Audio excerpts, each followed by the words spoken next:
On August 15th, 1947, the great symbol of the British Empire came down for the last time to be replaced by the banner of the new Indian government. 15 August 1947 रोजी भारत देश स्वतंत्र झाला. इंग्रजांच्या पारतंत्र्यातून आपण मुक्त झालो. 15 August 2022 ला आपण स्वातंत्र्याचा अमृत महोत्सव साजरा केला. 75 वर्षाच्या इतिहासात आपण काय मिळवले, काय गमावले याचा जर विचार केला तर आपले डोके भंडावून जाते. आपल्या पाठीमागून स्वतंत्र झालेला चायना आज जागतिक महासत्ता बनलेला आहे. जगातील दुसऱ्या क्रमांकाची सगळ्यात मोठी अर्थव्यवस्था बनलेला आहे. दुसऱ्या महायुद्धात बेचिराग झालेला जपानही आज दिमाखात उभा आहे. त्या जपानच्या मदतीच्या जोरावरती आपण आता कुठे देशात बुलेट ट्रेनची स्वप्न पाहतो. मग या 75 वर्षात आपण नेमके काय केले हा प्रश्न अनुत्तरितच आहे. आजही आपल्या देशामध्ये बऱ्याचशा समस्या दिसून येतात. या समस्यांकडे पाहिलं तर आपल्याला असे वाटते की खरंच स्वातंत्र्याला 75 वर्ष पूर्ण झालेत का, की अजूनही आपण पारतंत्र्यात आहोत, अजूनही आपली मानसिकता पारतंत्र्याचीच आहे का हा प्रश्न निर्माण होतो. भारतीय स्वातंत्र्याला यावर्षी 75 वर्ष पूर्ण होत आहेत आणि या अमृत महोत्सव वर्षानिमित्त संपूर्ण भारतवासियांनी I don't ever slow up, no I don't take shit. I got no love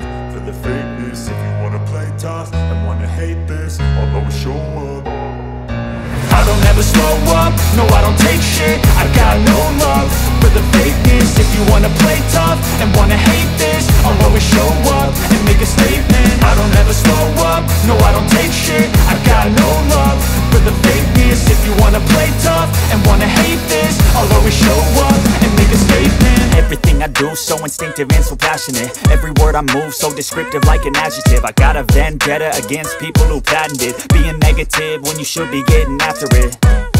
I got facts over tracks, this and that. Spitting slow, spitting fast. I could roast, I could gas. Think I'm okay at last, but I don't know if that can erase all the past. And the pettiness, a reflection of the emptiness. Hilarious, you think you're worth my time, you're delirious. Mysterious, because you hide behind a fake exterior. Inferior, you know I'll always be a bit superior. Get off of me, this ain't no humble brag. I want you to hear words, you can say them back. I want you to feel free from the chains at last, and to believe in what you got, it was built to last, yeah. Now that I've been put through hell, I never got anyone's help. I had to do it all myself. I don't ever slow up, no I don't take shit. I got no love for the fakeness. If you wanna play tough and wanna hate this, I'll always show up and make a statement. I don't ever slow up, no I don't take shit. I got no love for the fakeness. If you wanna play tough and wanna hate this, I'll always show up and make a statement. Gonna learn the consequence of being incompetent. Mental health is confidence, dreams and some honestness. I'm not here to save the day, that's for you to take away. I could play a million mind games, but instead I say something not illogical, something that is topical. Rub it on and watch it go, make yourself unstoppable. Dreams are irresponsible, but they're always possible. If you just believe, you could be so remarkable. Thoughts in my head, a collage and they spread. I'll be great one day, going off of my meds. No, I'm not giving up, no, I'm not giving in. I will make it to the top, taking off in the wind. I gotta make it, I'm saving every day to taste it. I'm patient, but my mind, it can hardly take it. I'm chasing a dream that I've had for several ages. A vacant, modern kingdom for the taking. Now that I've been put through hell, I never got anyone's help. I had to do it all myself. I don't ever slow up, no I don't take shit. I got no love for the fakeness. If you wanna play tough and wanna hate this, I'll always show up and make a statement. I don't ever slow up, no I don't take shit. I got no love for the fakeness. If you wanna play tough and wanna hate this, I'll always show up and make a statement. I don't ever slow up, no I don't take shit. I got no love for the fakeness. If you wanna play tough and wanna hate this, I'll always show up.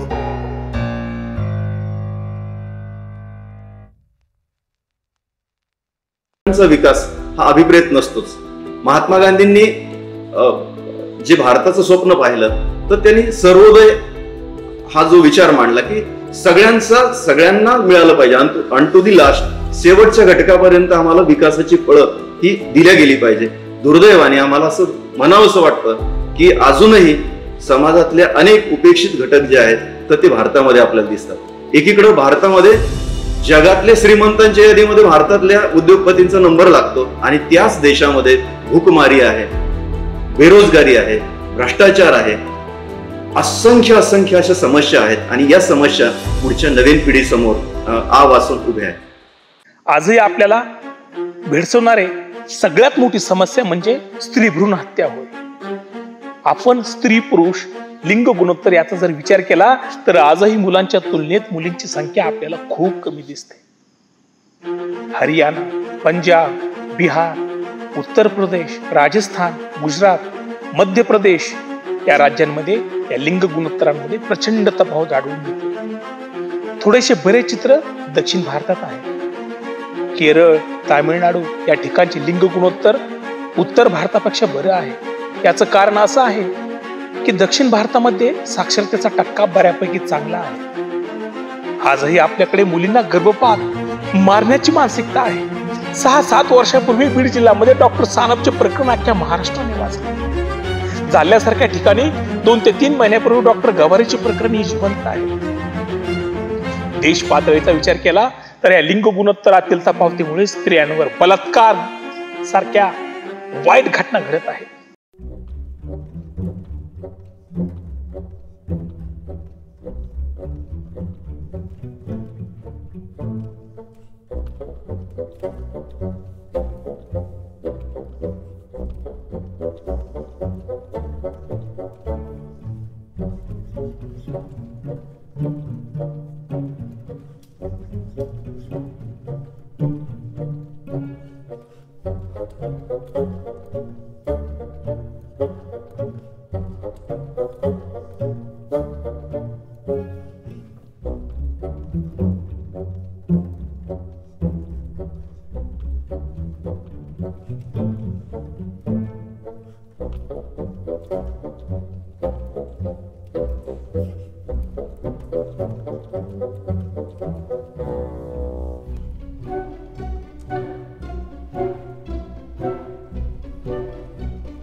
जहां पर साक्षर और बेरोजगार फौज बढ़ती गई। यूं तो देखा जाए तो शिक्षा, उसकी प्रणाली, ये किसी भी देश के विकास के लिए एक महत्वपूर्ण साधन है। और देश की प्रगति जब होगी जब उसका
बढ़ने चाहिए।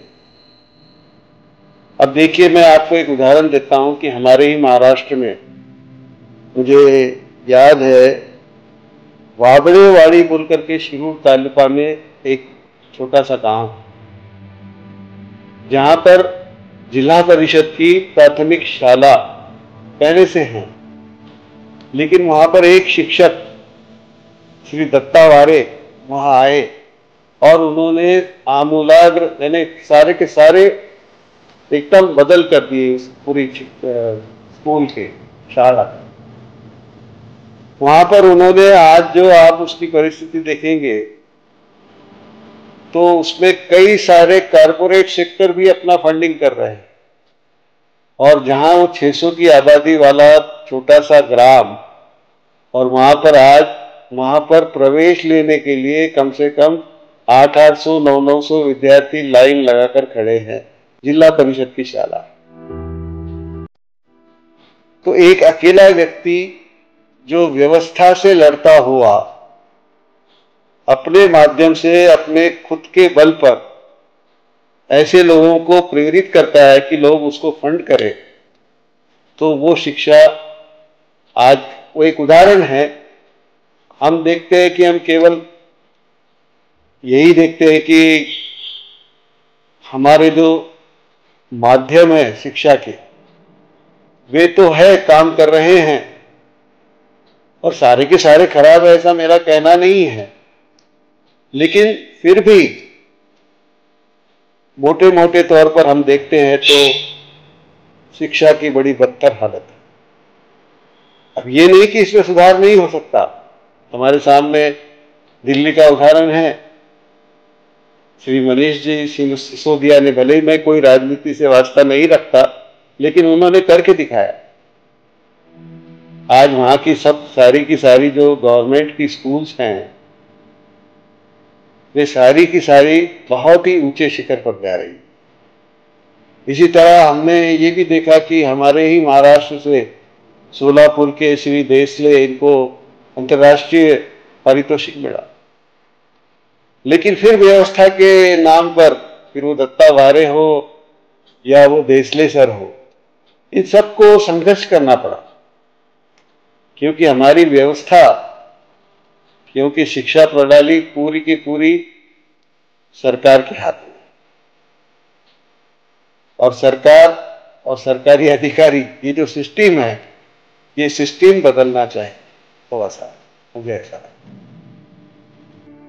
मैं और ज्यादा कुछ नहीं कहूंगा, बस इतना है कि अगर मन में इच्छा हो और हमारे नेतृत्व की या हमारे जो नेता हैं उनके मन में ये अगर इच्छा हो कि हम देश का विकास करेंगे, तो एक माध्यम जो है, साधन जो है वो शिक्षा है।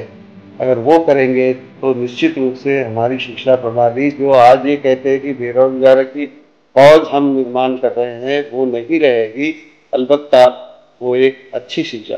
आज भी हमारे कई सारे लोग, आप देखते हैं कि आईटी सेक्टर में सारी दुनिया लोहा मानती है उनसे, ऐसे नहीं, पर वो अपने बलबूते पे जा रहे हैं।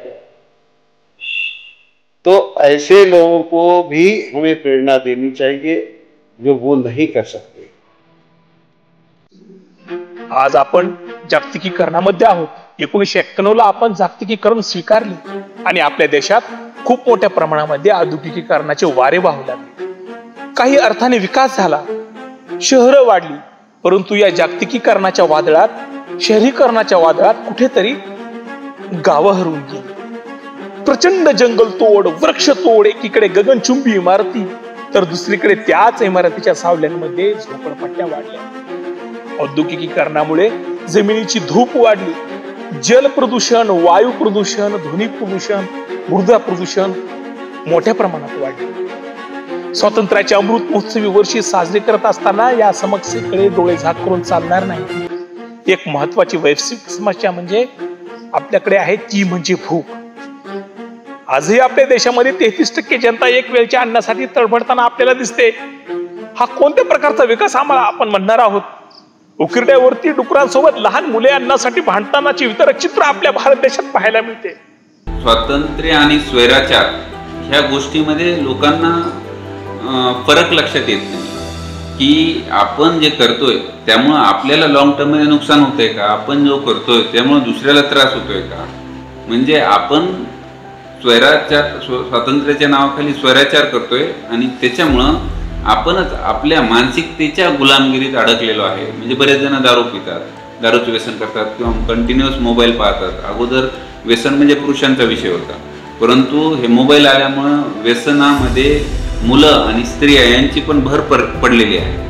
तर त्यामुळं काय होतंय की आपल्याला वाटतं आपण आपल्या मनाप्रमाणे करतोय, परंतु ॲक्च्युली असं होतंय की आपण त्या व्यसनाच्या आहारी गेल्यामुळं आपल्याला मोबाईल नाही पाहिलं तर करमत नाही, लक्ष लागत नाही, त्यामुळं बोर होतंय. तर आणि एका फिलॉसॉफरचं असं म्हणणं आहे की तुमच्या देशामध्ये जेवढे मानसिक रुग्णांची केअर घेण्याच्या फॅसिलिटीज जर कमी असल्या तर तुमच्या देशामध्ये जेल जास्त तयार करावं लागतील. कारण जे गुन्हे घडतात, जो लोकांचा चिडचिडपणा होतो, मारामारी होते, याचं कारण म्हणजे लोकांचा स्वैराचार आणि बिघडलेली मानसिकता. तर आपल्याला जर याच्यात बदल जर आणायचा असेल तर मला असं वाटतं की मेंटल हेल्थ फॅसिलिटीज वाढवायला पाहिजे, सायकॅट्रिस्ट जास्त बनायला पाहिजे, लोकांना सायकॅट्रिस्टकडे ॲक्सेस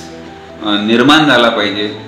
आणि त्याच्यासोबतच ह्या बिघडलेली मानसिकता कमी करायची असेल तर आपल्याला आपल्या शिक्षण प्रणालीमध्ये पण आमूलाग्र बदल करावा लागेल. सायकोलॉजी हा विषय ठेवावा लागेल. मुलांना स्ट्रेस मॅनेजमेंट, पालकांना पॅरेंटिंग, त्यानंतर शिक्षकांना स्टुडंट सायकोलॉजी याची इत्यंभूत माहिती देणं गरजेचं आहे. सायकॅट्री म्हणजे फक्त पेशंटलाच इलाज नाही करायचा, तर आपल्याला पूर्ण सोसायटीचाच इलाज करावा लागेल किंवा सोसायटी बिघडू नये यासाठी आपल्याला बऱ्याचशा गोष्टी ॲड कराव्या लागतील. तर त्यामध्ये महत्त्वाचं म्हणजे शिक्षण आणि लोकांना स्ट्रेस काय असतो त्याची स्ट्रेस मॅनेजमेंट. आता माझी 2-3 वर्षातच पाहतो की OPD डबल झालेली आहे ऑलमोस्ट, आणि त्याच्यामुळे बऱ्याच वेळेस ॲडमिट करायला बेड्स पण शिल्लक नसतात.